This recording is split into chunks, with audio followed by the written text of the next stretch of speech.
If you want to understand why I left the place I was at, you're really going to have to hear the entire story. You won't believe it, of course, but your scepticism means nothing, because what I saw that night on the Bayou has been with me ever since, in my mind and my thoughts, sometimes even in my dreams. It exists as a disturbing memory that I cannot shake away. That will never go away, just as long as I live.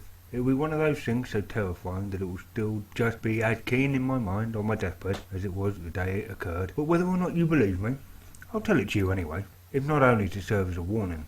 A plea for caution if you ever find yourself near the swamps late at night. At that time I was working at a shitty little fast food place. The only thing worse than working at a shitty fast food place is working at a shitty fast food place on the night shift, by yourself, without a vehicle, especially when you just so happen to live in the heart of rural Louisiana, such as my case some years ago, the night this event happened to me. During this time I lived quite a few miles away from the restaurant I worked at, and due to my lack of a vehicle, or any access to a public bus system, I was dependent on others for my transportation to and from work. One night, after a busy evening of serving customers, I closed the store and locked up the restaurant. When I phoned for my ride, nobody answered. Now, I'm not here to throw a pity party, but I can't help but to express my anger at the fact that the person who drove me to and from work was my roommate, who had a car but no fucking job, and I was basically the only person in our house who paid the rent at this time. And this loser had the carelessness to fall asleep, leaving me with no fucking option but to walk. Again, this was not the first time that this had happened.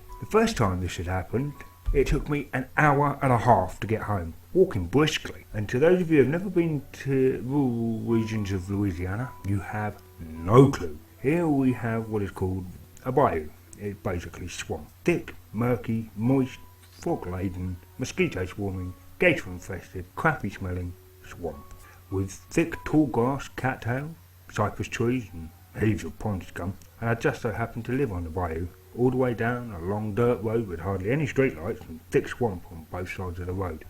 There are no side roads, and the houses down this street are separated sometimes by more than a quarter mile apart. It's not merely spooky walking down this road at night, it's fucking terrifying. You hear sound, both real and imagined, coming from the bayou.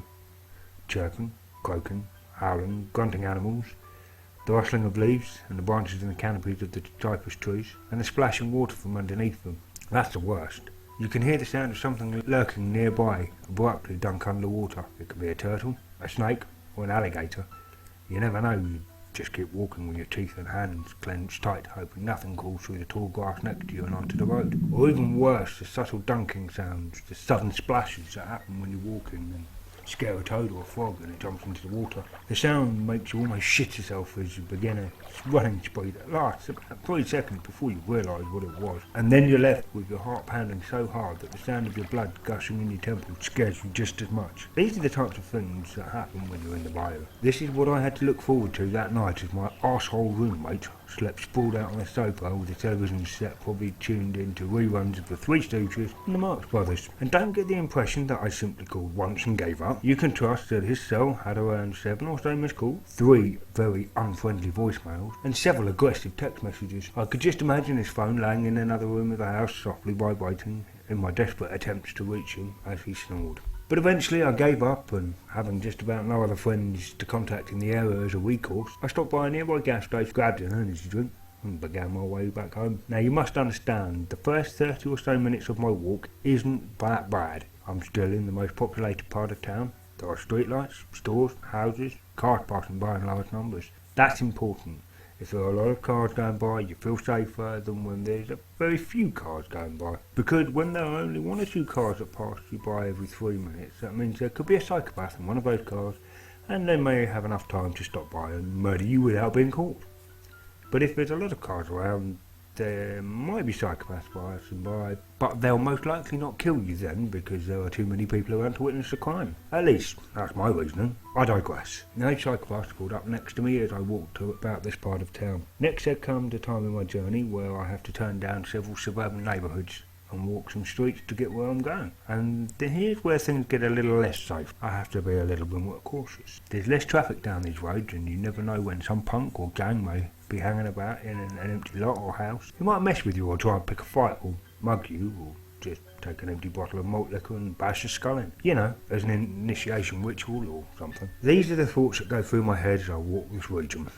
And they keep me on my toes, until I reach a point where the houses become fewer and fewer, and the bayou begins. This is where the dirt road leading to my home is, and that's where I found myself this night on foot. I look down the narrow road. You can only see so far before it fades into misty darkness. I resented that I would have to spend the next hour walking its distance until I reached home. But anger took hold of fear when I thought of how all of this could be spared if not for the neglect and carelessness of my roommate. When I got home, I was really going to have it in for him. I truly considered at that time the possibility of physically smacking his damn face. And with this thought in mind, I launched defiantly down the road. The further I walked, the darker it became, until no light shined but the stars and the sliver of moon above me. Very soon the sound of any vehicle was completely non-existent. It was just me, the road, and the bayou, and whatever creatures dwell there. I heard the crickets chirp and the frogs croak and the occasional bird too. To avoid fear, I focused on their chorus and let their sound preoccupy my mind. I walked, watching my shoes press into the sandy dirt, and I placed one foot in front of the other. I would count my steps until I reached 100. And then I'd begin again. I tried to lose myself in the repetition. My shoes became damper and damper, and I felt the soles of my feet become moist. I stopped counting to ponder whether I should smack my roommate with a wet sock, but my thought was interrupted when I glanced up for a moment and saw I was not alone on this road.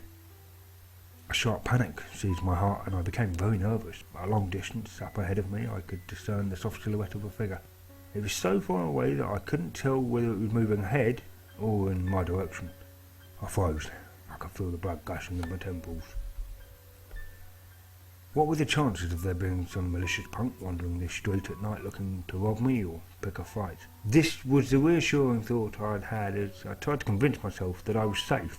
I tried to keep calm, to not let my nerves get the best of me. I mean, whoever this was probably just as frightened at the prospect of me as I was of them. If they had already detected me, that is. I didn't know what to do. Run? There were only two directions. Continue walking? What were the risks? As I stood there, I saw the figure was indeed moving in my direction, and its form was becoming more defined. And this was the time I began to notice how awkward it was moving. The figure didn't walk normal. It didn't bob up and down, like how a normal person looks like when they walk. What was coming towards me, it would seem from my perspective, moved in short, quick, jerking moves, and I could see from what light was present how its twitchy limbs projected from its torso, and how, getting closer, and how its head stuck out from a neck that was longer than any human neck should be, and how at this time I could now faintly hear the noises that it seemed to make, the sound of suckling, and how it was moving quicker, and how its face lifted.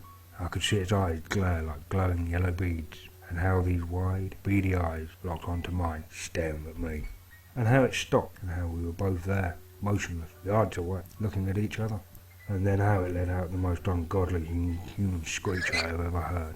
Like a pig being gutted, it squealed violently, and the sound resounded through the bayou, and the chirping and the croaking of crickets and frogs stopped.